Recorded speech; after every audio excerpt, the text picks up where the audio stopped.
नमस्कार दोस्तों, आप सभी का हमारे चैनल एसएम नॉलेज हब पर एक बार फिर से स्वागत है। क्लास सेकंड ऑनवर्ड्स के लिए रजिस्ट्रेशन केंद्रीय विद्यालय के द्वारा स्टार्ट हो चुके हैं। 2 अप्रैल से 11 अप्रैल तक रजिस्ट्रेशन कंप्लीट किए जाएंगे। अगर कोई पेरेंट अपने बच्चे का admission class second onwards classes में करवाना चाहता है तो नियरेस्ट आप स्कूल से वैकेंसीज को पता कर सकते हैं। या लास्ट वीडियो में हमने आपको बताया था कि किस प्रकार से आप ऑनलाइन माध्यम से स्कूल की वेबसाइट पर जाकर वैकेंसी नोटिस चेक कर सकते हैं, जो कि स्क्रीन पर भी आपको दिखाई दे रहा होगा। आपको उस पर्टिकुलर स्कूल की वेबसाइट पर जाना है और वैकेंसी नोटिस में चेक करना है कि किस क्लास में अगर रिक्तियां हैं, तो आप फॉर्म को भी ऑफिशियल वेबसाइट से डाउनलोड करके लिस्ट ऑफ डॉक्यूमेंट्स भी आपको प्रोवाइडेड है, जो कि हमने काफी बार वीडियोस में आपको बताया है। अपनी कोटा कैटेगरी के अकॉर्डिंग डॉक्यूमेंट्स अटैच करके आप स्कूल में फॉर्म को सबमिट कर दीजिए। आज की वीडियो में किस प्रकार से आपको ऑफलाइन माध्यम से जो आपको फॉर्म प्राप्त हुआ है उसको फिल करना है, वो मैं आपको बता देती हूँ। अगर कोई पेरेंट्स हमारे चैनल पर नए हैं तो पेरेंट्स हमारे चैनल को सब्सक्राइब अवश्य करें। एजुकेशन से संबंधित सारी इंफॉर्मेटिव वीडियोस आपको हमारे चैनल के माध्यम से प्राप्त हो जाएंगी। तो पेरेंट्स, जैसा कि स्क्रीन पर आपको दिखाई दे रहा है, registration form for admission class second onwards. Almost सभी स्कूलों में जो फॉर्म है वह इसी प्रकार से ही रहता है। आप इसको डाउनलोड करके प्रिंट आउट निकलवा सकते हैं और फॉर्म को फिल करके डॉक्यूमेंट अटैच करके आपको स्कूल में सबमिट करना होता है। तो देखिए, स्क्रीन पर आपको दिखाई दे रहा होगा। सबसे पहले केंद्रीय विद्यालय, जिस भी केंद्रीय विद्यालय में आप अप्लाई करना चाहते हैं उसका नाम, किस रीजन में आता है वह फिल कर दीजिएगा। बच्चे का पासपोर्ट साइज फोटोग्राफ आपको चिपकाना है। सत्र 2025-26 के लिए यह फॉर्म है। किस क्लास में आपको रजिस्ट्रेशन करना है वह क्लास आपको फिल कर देनी है। यहाँ पर रजिस्ट्रेशन नंबर आपको फिल नहीं करना है, वह स्कूल की तरफ से आपको प्राप्त होगा। देन बच्चे का कंप्लीट जो नाम है कैपिटल लेटर्स में आपको यहाँ पर फिल कर देना है। देन बच्चे का लिंग, यानी कि बच्चा मेल है, फीमेल है, ट्रांसजेंडर है, उसके हिसाब से आप टिक लगा दीजिएगा। फिर डेट ऑफ बर्थ आपको बच्चे की फिल करनी है, अंकों में और शब्दों में बच्चे का दिन, किस मंथ में जन्म हुआ और किस ईयर में जन्म हुआ, और बच्चे का शब्दों में नाम, यानी कि अगर किसी बच्चे का डेट ऑफ बर्थ 15 अक्टूबर 2020 है तो आपको भरना पड़ेगा इसमें बर्ड्स में 15 अक्टूबर 2020। इस तरीके से आपको बर्ड्स में फिल कर देना है। देन उसके बाद में बच्चे की जो उम्र है 31 मार्च 2025 को कितनी कैलकुलेट होके आ रही है वह आपको ईयर, मंथ और डे में फिल कर देनी है। बच्चे का ब्लड ग्रुप आपको पता है तो यहाँ फिल कर देना है। और आप किस कोटा कैटेगरी से फॉर्म को फिल कर रहे हैं आपको अपनी कोटा कैटेगरी पे टिक करना है। आप जनरल है तो जनरल, अदरवाइज एससी है तो एससी, अदरवाइज एसटी है तो एससी, जिस भी आप कोटा कैटेगरी से बिलोंग करते हैं आपको उसको टिक कर देना है। देन उसके बाद में लिखा हुआ है UDISE pan, permanent education number, अगर आपके पास में है तो 11 डिजिट का यह होता है, जिसमें स्कूल की सारी इंफॉर्मेशन आपके बच्चे से रिलेटेड प्राप्त हो जाती है। अगर है तो आप फिल कर दीजिए, अगर बात अदरवाइज आप इसको खाली छोड़ सकते हैं।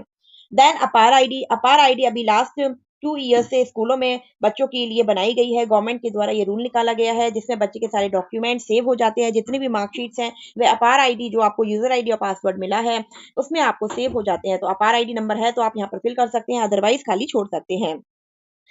देन बच्चे का आधार नंबर उपलब्ध होने पर, आधार नंबर इफ अवेलेबल, अगर बच्चे का आधार नंबर है तो आप यहाँ पर उसको फिल कर सकते हैं। देन जो 10th नंबर पे है इसमें माता पिता का आपको विवरण देना है। एक कॉलम में आपको मदर की डिटेल फिल करनी है, एक कॉलम में आपको फादर की डिटेल फिल करनी है। दोनों के कैपिटल लेटर्स में नाम। देन नेशनैलिटी इंडियन है, मोस्टली इंडियन ही लिखना है। ऑक्यूपेशन, मदर क्या करती है, फादर क्या करते हैं। Then name of office, full address and telephone number, छोटे छोटे अक्षरों में आप लिखिएगा, ब्लॉक्स छोटे बने हुए हैं। अगर मदर वर्किंग है तो मदर की डिटेल यहाँ आ जाएगी, अगर फादर वर्किंग है तो फादर की डिटेल यहाँ पर आ जाएगी। Then full address and telephone number, अपना रेजिडेंशियल एड्रेस भरना है आपको कंप्लीट।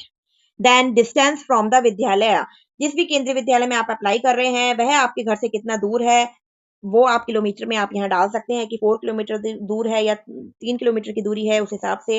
एनुअल इनकम, मदर की कितनी है, फादर की कितनी है, पिछले 7 वर्षों में स्थानांतरणों की संख्या, नंबर ऑफ ट्रांसफर्स कितने हैं टिल 31 मार्च 2025, तो आपको यहाँ पर फिल कर देना है। अगर फादर के हैं तो फादर के बॉक्स में, अगर मदर के हैं तो मदर के बॉक्स में। Then service category of the parents as per KVS admissions guideline, मतलब आप किस कैटेगरी से बिलोंग करते हैं जो गाइडलाइंस में आपको बताई गई हैं। आपको हमने काफी बार बताया हुआ है कि आप कैटेगरी 1 to 5 या कैटेगरी 1 to 6 में किस में लाइक करते हैं, आपको अपनी कैटेगरी यहाँ पर लिख देनी है। देन अगर आप कोई एम्प्लॉय कोड आपको है तो आप एम्प्लॉय कोड भर सकते हैं, ये नेसेसिटी नहीं है। Then email ID, then guardian या पेरेंट्स के यहाँ पर हस्ताक्षर होंगे और यहाँ पर किस डेट को आप फिल कर रहे हैं वो आपको लिखना पड़ेगा। देन इसी फॉर्म में आगे ही आपको फॉर्मेट दिए हुए हैं certificate of number of transfers, जिस पेरेंट्स के नंबर ऑफ ट्रांसफर्स है तो आप इसी फॉर्म में डिटेल्स का फॉर्मेट है आप फिल करके अटैच करके सबमिट कर सकते हैं।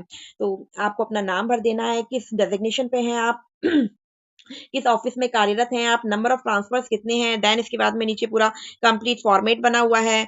आपको यहाँ पर अपने कंप्लीट जितने भी नंबर ऑफ ट्रांसफर्स हैं वो आपको फिल कर देने हैं, कितना किस ऑफिस में किस प्लेस पर कितने रैंक पर कब से कब तक आप रहे और ऑर्डर नंबर आपको यहाँ पर फिल कर देना है। और नीचे यहाँ पर पेरेंट्स के सिग्नेचर जिसकी डिटेल फिल गई है और यहाँ पर इस ऑफिस में आप कार्यरत थे वहाँ के डेजिग्नेटेड पर्सन के यहाँ पर स्टैंप और साइन और डेजिग्नेशन आपको यहाँ पर करवाना है। इसी के साथ में सर्विस सर्टिफिकेट का भी परफॉर्मा है, आप यहाँ से डिटेल फिल कर सकते हैं आप किस सर्विस में आप रेगुलर एम्प्लॉय रहे हैं, डिफेंस में CRPF, BSF, NSG, SPG, CISF, SSB, Assam rifle, सभी कुछ लिखा हुआ है। अगर कुछ एक्सेप्शनल है, देखिए central government employees, autonomous body, public sector unit, तो आप जिस भी सेक्टर से आते हैं आपको अपनी डिटेल फिल करनी है। देन आप किस ऑफिस में कार्यरत, with name, designation and office stamp, आपका अपना नाम, डेजिग्नेशन और ऑफिस स्टैम्प यहाँ लग जाएगी। उसी प्रकार से सर्विस सर्टिफिकेट, अगर आप स्टेट गवर्नमेंट एम्प्लॉय है तो ये वाले फॉर्मेट में आपको भरना है।